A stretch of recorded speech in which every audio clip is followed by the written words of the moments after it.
Yang namanya mereka tidak tinggal diam. Jangan-jangan mereka selama ini sudah mengkonsolidasikan diri juga. Saya dengar mereka melakukan rapat-rapat tertutup juga, Pak Sertu. Menarik Bagaimana gitu. orang mereka bisa masuk Hmm, apapun, mau hmm, melalui presiden hmm, dengan sistem yang namanya peraturan pemerintah atau melalui DPR, mereka sudah mencoba menitipkan orang-orangnya untuk hmm, agar mereka tetap nyaman dalam zone comfort zone mereka itu ya, yang hmm. selama ini bermain di dunia sektor keuangan kita ini. Dan Ya. di situ saya kira Pak Prabowo sudah mengetahui dan Hmm, tentu intelijen ekonominya Pak Prabowo sudah menyampaikan, ya kan, ya. Hmm, bahwa ini loh yang bermain di pasar modal orangnya A, B, C, D. Sedikit kok, hmm, gampang kalau mau ditindak, hmm, ditangkap pun gampang sebenarnya orang-orang itu. Kalau Pak Prabowo memerintahkan kepada Jaksa Agung tangkap dia, hmm. selesai itu.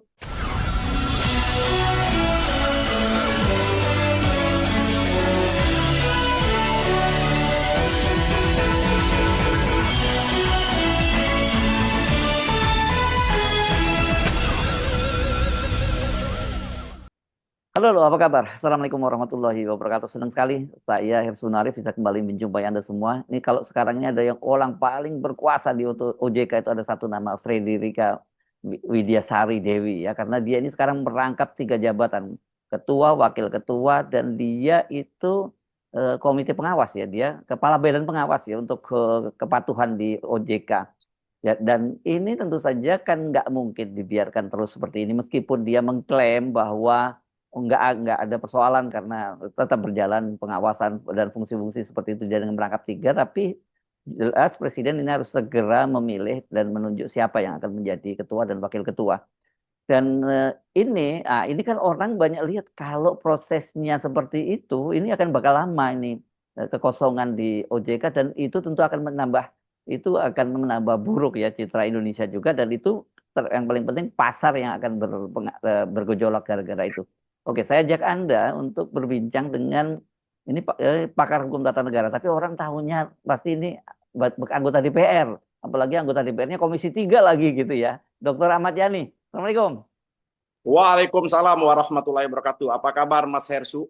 Waalaikumsalam. Ya, alhamdulillah, alhamdulillah. Sekarang ini Anda sambil ngajar ya atau gimana? Nah, udah habis selesai ngajar, kita ngajarnya Zoom ya, Oh, dengan kawan-kawan S2 di Universitas Fakultas Hukum Universitas Muhammadiyah. Ya, oke. kawan-kawan mahasiswa saya nanya Mas Hersu Ya. sebelum kita masuk. Heeh, Pak Yani, kan Pak heeh. Yani kawan dengan kaum oposisi itu, apa maksudnya? Itu yang kemarin diterima presiden itu apa? Iya, iya, iya, iya. Siapa aja itu? Siapa aja itu makanya gitu. Nah, ya kan saya dengarkan nama-nama ada Mas Hersu itu, Oh, kayak gitu. Yang oke. yang ini apa? Yang namanya Apa? YouTube-nya kan selalu ditonton presiden, kabarnya, kabar-kabar anginnya. Betul gitu ya. Mudah-mudahan Iya, dialog kita hari ini sampai juga kepada presiden untuk yes. tentunya untuk kebaikan Oke. bangsa dan negara, Mas Ah, Hersu. ini rupanya ada maksud terselubung rupanya ngomong begitu ya. Oke, kita langsung ke poinnya ya. Langsung ke poinnya. Ini kan serius ini ya, Bang Jandi. Anda orang sebagai pakar hukum tata negara ya. Ini kan pasti ada terobosan dari presiden ya. Kalau berdasarkan Undang-Undang OJK saja, ini prosedurnya pasti akan lama dong ya, Bang. Ya, ini mungkin nggak dalam hal ini misalnya presiden membuat Perpu, kemudian menunjuk pejabat itu tanpa harus melalui proses DPR gitu. Saya kira sangat mungkin sekali ya. Mm-mm. Kan apa yang dilakukan presiden beberapa hari yang lalu, karena presiden menganggap ada kegentingan betul, ada Mm-mm. hal yang luar biasa yang terjadi di dunia kita, dunia ekonomi kita, di dunia apa namanya bursa kita, di pasar ya, pasar maupun di dunia-dunia perbankan kita. Ini menunjukkan bahwa ada sesuatu yang mencemaskan presiden. Menurut Ya. saya seperti itu. Kan tidak Mhm. mungkin presiden mengambil langkah-langkah sebagaimana yang sudah menjadi diskusi publik ya. Mhm. Bahkan ada sampai Anda mundur atau kejaksaan menjemput Anda seperti itu. Mhm. Ini kan Ya. ada hal-hal yang disebut adalah terselubung. Kalau Ditangkap ya, kalau menggunakan nggak mundur ditangkap terminologi kejaksaan, gitu ya, gitu ya. ditangkap saat ini kan menunjukkan adanya bermain yang selama ini white collar crime ini yang Mhm. 10 tahun yang menurut saya memang betul-betul menjadi persoalan. Mhm. Kan ada juga isu beberapa perbankan, ya kan, perbankan di samping pasar modal ya. Ya pasar modal ya. Betapa Nah, kalau pasar modal kan beberapa polisi udah turun tangan, Bang, ini, Bang Yan. ya, itu makanya maksud saya di samping pasar modal ada perbankan kita yang menjadi yang moral hazardnya kan cukup banyak juga. Mhm. Mhm. Yang memang harusnya bank itu ditutup, ya kan, tapi dengan pertimbangan-pertimbangan politik atau kedekatan atau yang lain, sehingga beberapa bank itu tidak menjadi ditutup. Nah, oleh Hmm. karena itu, seriusan Presiden betul kemarin sampai mengambil tindakan yang extraordinary menurut Hmm. saya. Ya. Dia menyuruh mundur dan Hmm. atau ditangkap itu ada sesuatu yang terjadi. Dan Hmm. oleh karenanya, maka cara menyelesaikan tidak bisa dengan cara-cara biasa, Mas Hersu. Hmm. Cara-cara yang namanya reguler. Hmm. Cara-caranya harus shortcut seperti itu. Hmm. Karena saya diskusi beberapa malam yang lalu ya setelah peristiwa kejadian dengan kawan-kawan ex ya Komisi 11 pada waktu itu, kawan-kawan Komisi 3 yang kita sering lah atau yang disebut dengan geng Senturi lah. Iya, iya, iya, iya, iya. Oh, yang cerita Geng dulu ya. Senturi ya. Iya, iya, iya. Ya, ya. Ya, Hmm. kawan-kawan geng Senturi inilah ya. Oh, gawat ini seperti itu kan. Hmm. Nah, saya diskusi kepada para pembentuk undang-undang ini sendiri. Saya sebenarnya apa yang maksud pada waktu kita membentuk ini? Ya betul, ini memang dalam hal-hal tertentu itu Presiden harus bisa menyelamatkan. Dulu kan pernah berbagai macam ya. Hmm. Sebenarnya kalau jalannya ini normal, negara kita ini baik, kan ada yang namanya Komite Stabilitas Sektor Keuangan. Hmm. Tapi kan ini lumpuh, ya kan? Iya. Selama ini kan Presiden itu tidak pernah memerintah.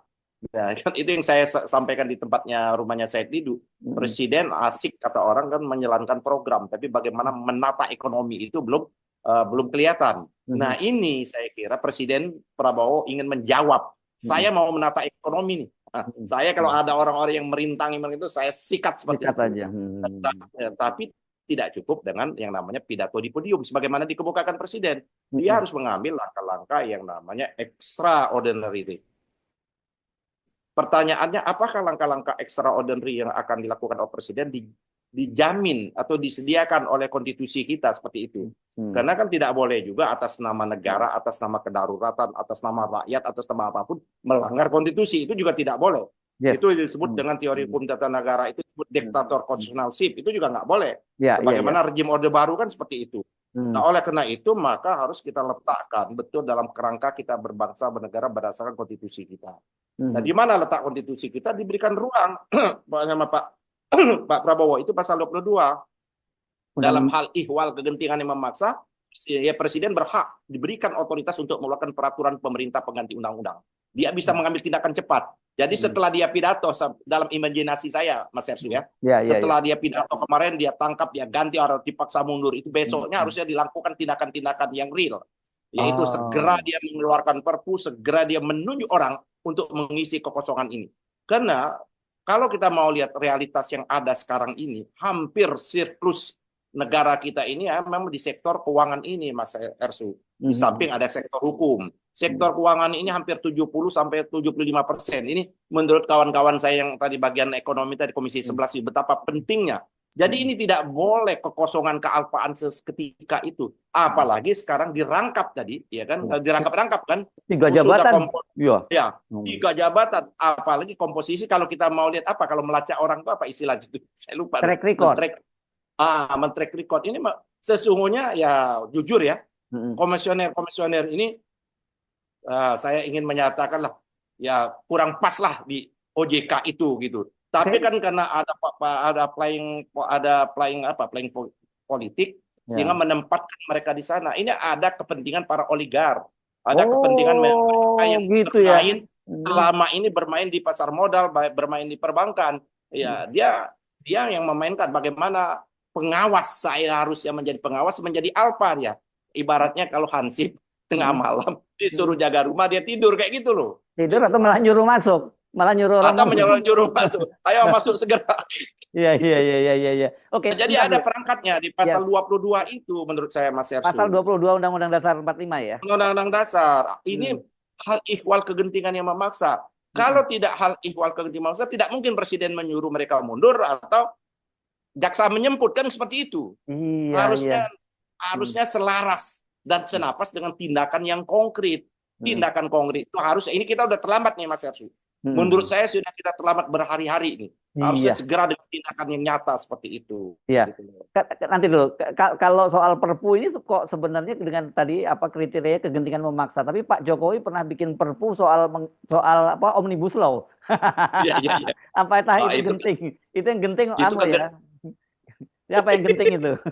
Itu kegentingan ihwal memaksa menurutnya Jokowi. Pak Jokowi, tidak Oh, dalam konteks ada bernegara. oh, Kepentingan para oligark juga di belakangnya, gitu loh. oke, iya, iya, iya, iya. Oke, nah tadi ada kan menyinggung itu ya bahwa kalau orang-orang sekarang yang duduk sebenarnya ini juga seperti kapasitas juga dia tidak cukup memadai sebagainya. Kenapa? Nah, karena tawar-menawar politik ya, karena ada Ya, kaitannya betul Mas. ya Karena ada proses politik di situ. di DPR Harusnya ya. lembaga ya di DPR. Mhm, Seharusnya lembaga-lembaga negara yang betul-betul untuk menjaga ya mhm, independensi itu mhm. tidak ada masuk ke dalam wilayah politik, Pak Ersu.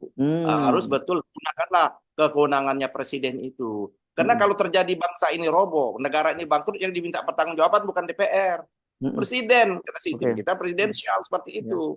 Dan ya. oleh karenanya diberikan perangkat oleh konstitusi, presiden boleh mengambil langkah-langkah yang bersifat luar biasa itu, atau Mhm, disebut dengan extraordinary itu. Nah, oleh karena mhm. itu menurut saya segerakan saja Pak Presiden mengeluarkan Perpu dan menyampingkan pasal-pasal yang bersifat reguler tadi, Pak Ersu. Ya, Kan yang ada ini harus, kalau Pak, itu yang dikemukakan oleh Pak Purbaya, kami ingin membentuk tim seleksi nanti mhm, di rapatlah panitia seleksi, yang mhm, mhm. ada orang yang mendaftar, orang yang job seeker ini, atau ada Waduh. orang-orang yang Mhm, mau dititipkan seperti itu kan mekanisme yang terbuka. mhm, Karena mekanismenya terbuka, boleh siapapun boleh masuk, siapapun boleh menitip. mhm, Nah, sekarang ini apakah presiden punya kepentingan atau tidak? Kalau mhm. saya jadi presiden, karena kepentingan saya yang selalu sebagaimana dikemukakan oleh Pak Prabowo, demi Ya. rakyat, saya Mhm, tidak takut, saya tidak mhm. takut. Itu kan yang disampaikan ke Pak Mas Hersu juga kan dalam pertemuan beberapa jam itu. Balik lagi ke situ. Iya Oke, kan? Iya lanjut. kan? Nah, tunjukkan dong bahwa saya ingin mengendalikan bangsa ini. Menurut saya presiden punya hak. Hmm. Jadi tidak perlu lagi ada presiden mencari orang-orang yang dia bisa percaya dan orang-orang itu kredibel dan Ya, orang-orang itu memang mampu membangkitkan, memberikan harapan kepada pasar dan dunia ekonomi kita, seperti itu Pak Eri. yes. Oke. Mas Hersu. Nah, jadi tapi kan kita sama-sama tahu bahwa memang banyak sekali kepentingan-kepentingan yang ada di dalam situ gitu ya. Dan pasti ini pun masukan kepada presiden juga dari berbagai arah juga Oh yang ya, pasti, iya pasti, kan? pasti. Yang Hmm. namanya mereka tidak tinggal diam. Jangan-jangan Hmm. mereka selama ini sudah mengkonsolidasikan diri juga. Hmm. Saya dengar mereka melakukan rapat-rapat tertutup juga, Pak Ah, Serbu. Di menarik mana gitu. orang mereka bisa masuk, Hmm. apapun, mau Hmm. melalui presiden, Hmm. dengan sistem yang namanya peraturan pemerintah, atau melalui DPR, mereka sudah mencoba menitipkan orang-orangnya. Untuk Hmm. agar mereka tetap nyaman dalam zone, comfort zone mereka itu ya, yang Hmm. selama ini bermain di dunia sektor keuangan kita ini. Dan di Ya. situ saya kira Pak Prabowo sudah mengetahui, dan Hmm. tentu intelijen ekonominya Pak Prabowo sudah menyampaikan, ya kan, Ya. Hmm. bahwa ini loh yang bermain di pasar modal orangnya A, B, C, D. Sedikit kok, Hmm. gampang kalau mau ditindak, Hmm. ditangkap pun gampang sebenarnya orang-orang itu, seperti itu. Ya, saya Ya, saya dapat daftarnya nggak lebih dari 10, nggak sampai 10 tuh yang iya komen, ya betul kan? kan. Iya. Kalau Hmm. kalau Pak Prabowo memerintahkan kepada Jaksa Agung, tangkap dia, Hmm. selesai itu. Ya. Selesai. Iya. Nah, oke. Soal OJK ini juga serius ya. Sebenarnya kan banyak juga karena ini mengawasi perbankan dan sebagainya dan kita tahu itu bank-bank itu sekarang kaitannya juga dengan para oligarki semua kan? Ya, itu Mas Erbu. OJK ini tidak hanya mengawasi pasar modal, Hmm. perbankan, terus apa namanya, finansial, lembaga-lembaga keuangan yang non bank, kan begitu banyak. Ya, ya, ya. Itu banyak. Itulah yang menyangkut hampir 70% Hmm. ekonomi kita itu ada di dalam sektornya yang di bawah pengawasan dan pengendalian OJK. Hmm. Bagaimana mungkin ya kan bisa baik ekonomi kita ini kalau OJK-nya boneka seperti itu tuh. Yang Hmm. menjadi kepentingan panjang para pemain-pemain selama ini seperti itu, Pak. Oleh Hmm. karena menurut saya kita harus mencari, Pak Presiden harus mencari, kita memberikan masuk ini orang yang layak. Jadi bukan orang melamar atau orang yang Hmm. dititipkan seperti itu. Hmm. Hmm. Ya, oke. Tapi Anda dengan cara begitu ini kan teman-teman Anda di DPR bisa kehilangan proyek dong kalau Anda usulkan seperti kok sentimen Anda ini berarti. Bukan Mas Ersu, kita dulu, saya kan pernah di DPR Mas Ersu. Ya, ya. Dan kita kan punya amanah juga. Pada waktu komisi kami pada Komisi 3, pada waktu kita ingin memilih yang nama hakim konstitusi, Nah, kita itu tidak melakukan fit and proper kita, tapi kita undang para pakar dan para ahli. Mereka lah yang melakukan fit and proper, kami nonton. Setelah oke. itu mereka lah orang inilah yang layak dipilih, 1, 2, 3. Seperti itu. Tidak Ah, tertutup. ah. Harus ada mekanismenya, Nggak seperti akur itu. kayak kemarin dong, Komisi 3 kemarin Ya, sama Kapolri ya. ya. Menyala, Bung. Gitu Menyala. ya. Oke. Begitu juga pada waktu kita, Pak, ingat pada waktu, mungkin masih ingat ya, Mas Ersu, pada waktu Presiden SBY mengirim calon Kapolri. Kita lihat nih, wah bahaya nih Kapolri. Kita bisa menolak pada waktu itu, ya kan? Walaupun godaannya luar biasa. Gitu. Ini kan menyangkut integritas. Oleh karena itu ya saya mintalah kepada kawan-kawan kita DPR, ayo masih ada waktu kita untuk memperbaiki bangsa ini. Sudah, karena keadaan darurat daripada lama beri kesempatan Presiden untuk mengambil langkah-langkah strategis seperti itu. Godaan itu apa yang Anda maksud itu? Amplop atau koper? Hah? Ya, kalau amplop kecil itu. Kecil ya. Oke, ya ya ya ya ya ya ya ya. Oke, jangan kasih tahu orang ya, gini ya. Ya, gini aja. Oke, ya, jadi kalau kita kembali Mas Hersu ini kan ya. wartawan, ya pura-pura nggak tahu, wartawan segala zaman. Jangan apa kura-kura dalam perahu, Mas Hersu. Yes, oke, balik lagi ya. Jadi menurut Anda ini sangat mendesak ya. Ini sudah berapa? Ini sudah berapa hari ya? Tanggal hampir 4 hari loh. Hari waktu itu hari Kamis kalau nggak salah ya. Ya, Kamis malam. Ya, Kamis malam ya. Kamis, Jumat, Sabtu, Minggu, Senin, Selasa, Rabu. Hampir 1 minggu. Oh, Jumat malam, sorry. Enggak, Jumat malam beliau, Jumat. Jadi ya, Jumat malam ya. Ya, jadi baru hari kerjanya itu ya baru hari ini. Sebenarnya hari kerjanya baru hari Senin, Selasa, Rabu ya. Baru gitu ya. Mas Hersu, mengurus rakyat ini tidak ada hari kerja atau tidak hari libur. Masa mengurus rakyat ada hari libur? Enggak, maksud saya bursa saham apa segalanya kan itu hari kerja ya. Iya. Oke, apa bahayanya ini? Apa nanti akan itu kepercayaan publik akan semakin semakin tergerus, terutama pasar itu yang kita khawatirkan kalau tidak segera. Saya kira tidak. Kalau Presiden mengambil langkah-langkah perpu dan Presiden memang menunjuk ke orang yang bukan bagian dari orang titipan, memang orang ini untuk membangun bangsa, saya yakin pasar akan membaik seperti itu. Kan di samping dia keluarkan perpu, tapi tidak juga mengangkat orang sembarangan, Pak Edu. Tapi dia angkat orang. Saya punyalah, saya tidak mau sebut nama ya nanti. Punyalah mantan-mantan kawan-kawan Komisi 11 yang ikut membentuk undang-undang OJK ini, yang masih punya integritas seperti ini. Yang selama ini tenggelam, dia nggak akan tampil orang itu, ya kan? Baik yang dari kalangan DPR maupun dari kalangan pemerintah zaman atau mantan-mantan OJK jilid pertama. OJK jilid pertama itu relatif bagus, Pak Sersu. Kenapa? Karena kita tahu OJK jilid pertama itu Mulyaman Hadad, ketuanya kan. Mulyaman Hadad itu kan pernah denyut jantungnya agak berdetak-detak keras kan. Pada waktu ya diduga pada waktu itu kan kasus Senturi kan, itu kan kolektif kolegial kan. Kan Mulyaman Hadad juga kita panggil berkali-kali juga kan ke DPR. Waktu itu di deputi gubernur ya waktu itu. Deputi gubernur dia pada waktu itu. Dan namanya kan disebut-sebut juga ya kan pada waktu itu dianggap kena kolektif kolegial walaupun mungkin tidak personal tapi dia dianggap ikut bertanggung jawab. Kan pada waktu itu segitiga KSK itu ada BEI, ada Menteri Keuangan pada waktu itu Sri Mulyani. Sri Mulyani kan jelas menyatakan saya hanya bertanggung jawab hanya sekian miliar, ratus miliar itu. Selebihnya saya tidak tahu menahu itu kan. Itu kan memang kita tahu lah pada waktu itu kan proyek untuk mendekati pemilu 2009 kan. Iya. Setelah kita lacak memang ditemukan hengki-pengki dan lain sebagainya seperti itu. Ya. Jadi Anda ingin itu kawan-kawan itu masih banyak Pak ini Pak. Yang masih bagus ya, yang masih bagus ya. Saya yakin masih banyak orang-orang baik dari orang-orang mantan DPR, terutama kawan-kawan Komisi 11 lah ya dulu.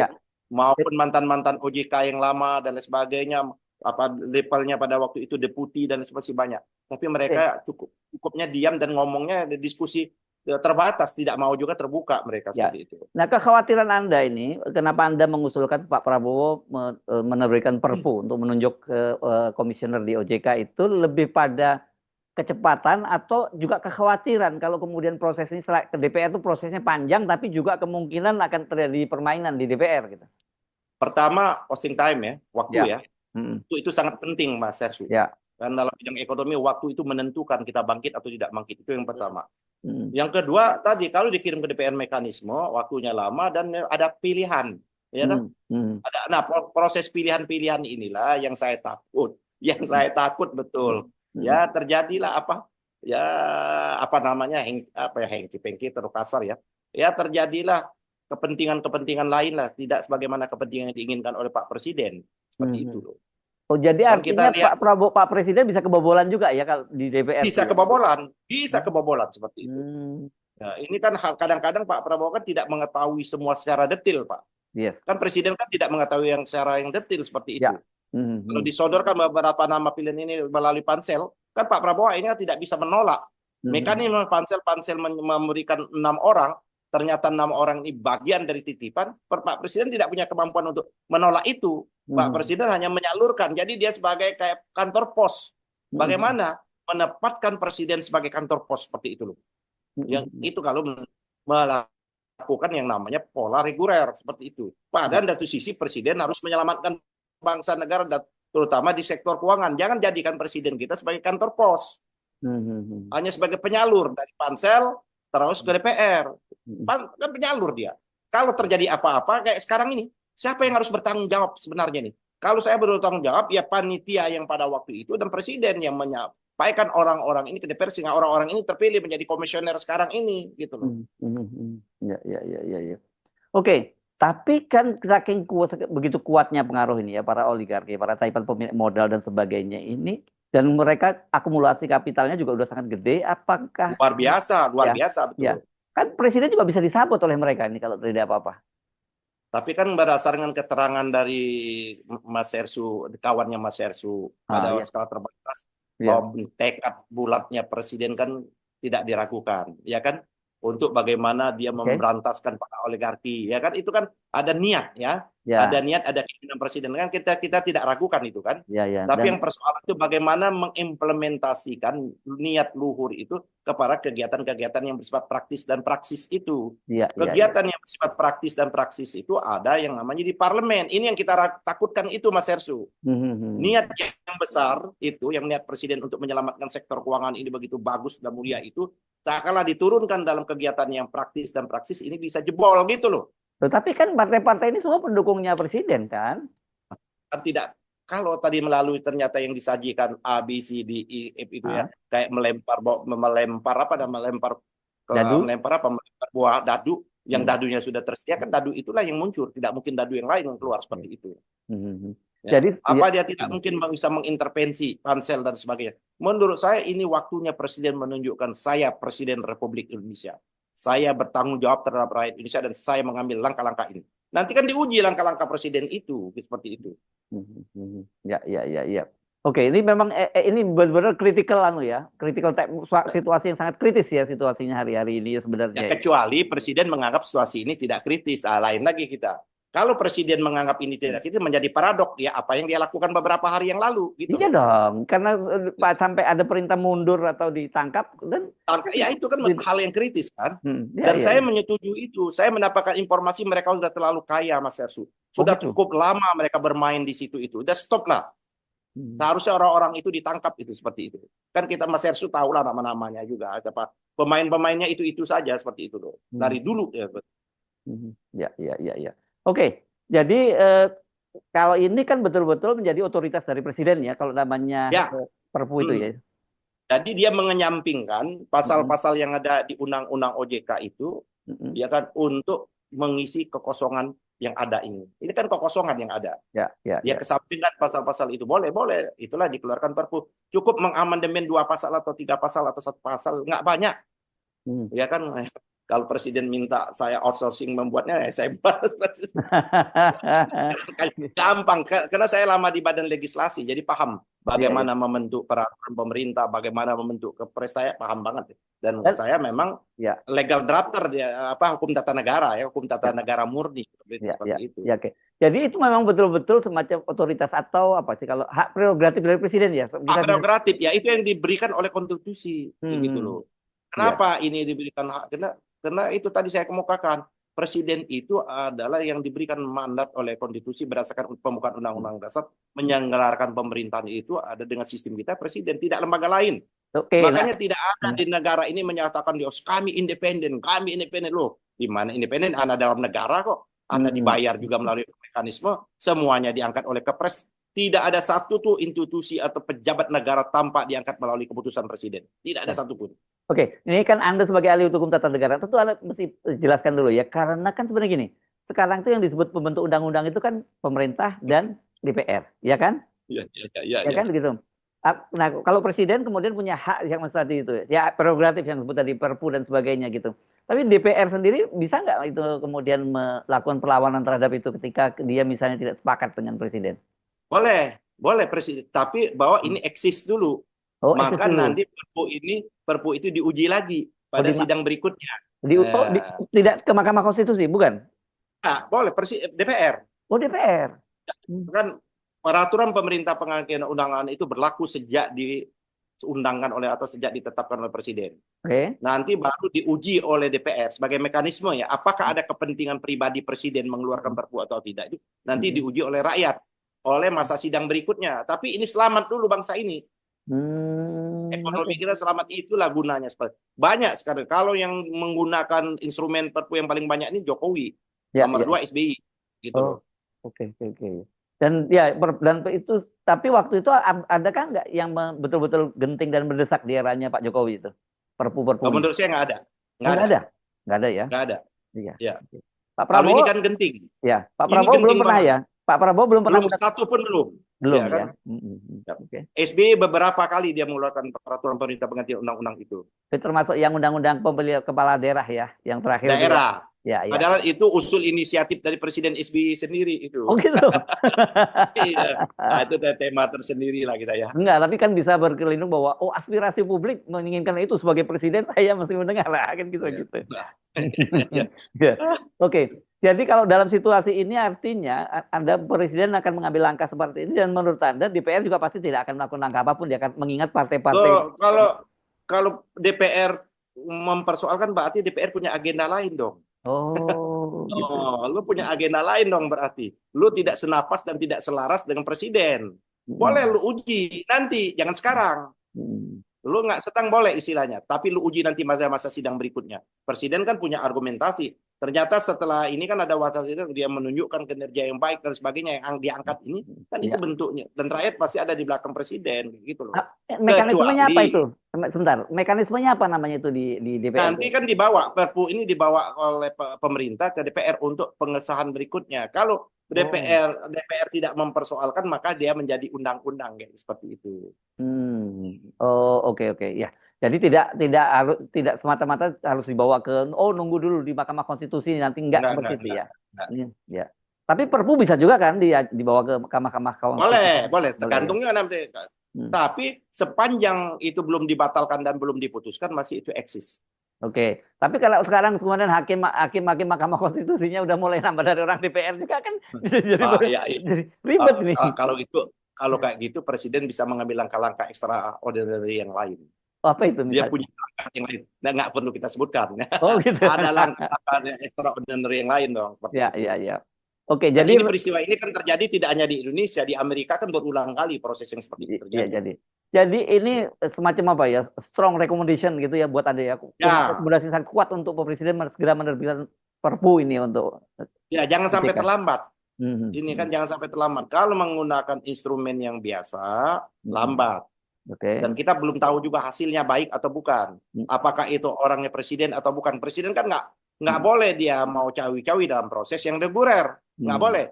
Tapi karena dia memang dalam proses yang bersifat extraordinary, ini dia orangnya dia perlu dong.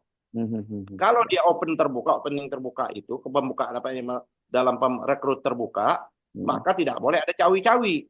Tidak boleh ada titip-titip. Ya kan logikanya seperti itu. Tapi karena ini dalam keadaan darurat, super darurat, Presiden harus memilih orang-orang yang terbaik untuk menyelamatkan sektor keuangan kita ini, Mas Ersu. Oke. Baik, terima kasih.